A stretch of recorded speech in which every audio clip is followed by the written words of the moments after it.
Oil వేసేస్తున్నాను. ఒక 3 spoons అంత వేసుకోవాలి.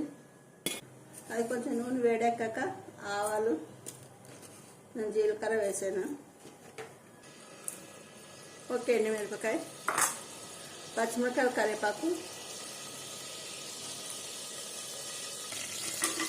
ఆనియన్ వేసుకోవాలండి. ఆనియన్ వేగిపోయిందండి. అల్లం వెల్లుల్లిపాయ వేసేద్దాము. ఇది వేసాక ఇంకొక 3 నిమిషాలు వేగనివ్వాలి, పచ్చివాసన పోయే వరకు.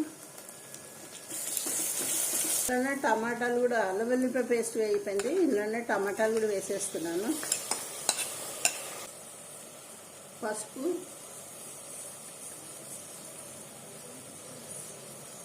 సరిపడే ఉప్పు,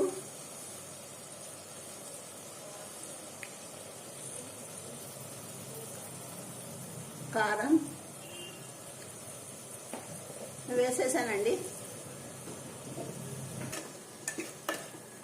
ఒక చిన్న గ్లాసు నీళ్ళు పోసి మూత పెట్టుకోవాలి.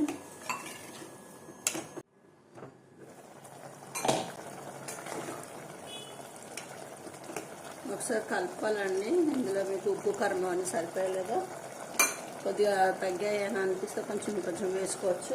నేనైతే సరిపోలేదనిపిస్తున్నాను, అందుకని కొద్దిగా ఉప్పు, కారం, మళ్ళీ కొంచెం జీలకర్ర పొడి, ధనియాల పొడి వేస్తున్నా.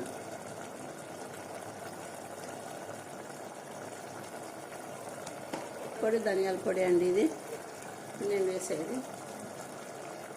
ఒక చిన్న చెంచా కదా, అందుకని.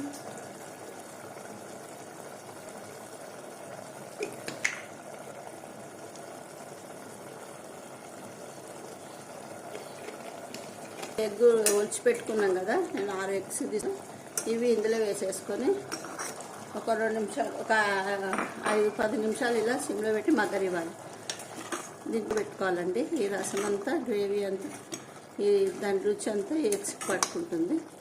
ఒక 5 నిమిషాలు ఇలా సిమ్లో పెట్టేస్తే తర్వాత పైనుంచి పుదీనా గార్నిష్ చేసుకుంటే సరిపోతుంది. కసూరి మెత్తి కూడా వేసుకోవచ్చు. మన bagara rice next egg curry ready అయిపోయిందండి. టేస్ట్ చూస్తే ఎలా ఉందో చెప్తాను మీకు.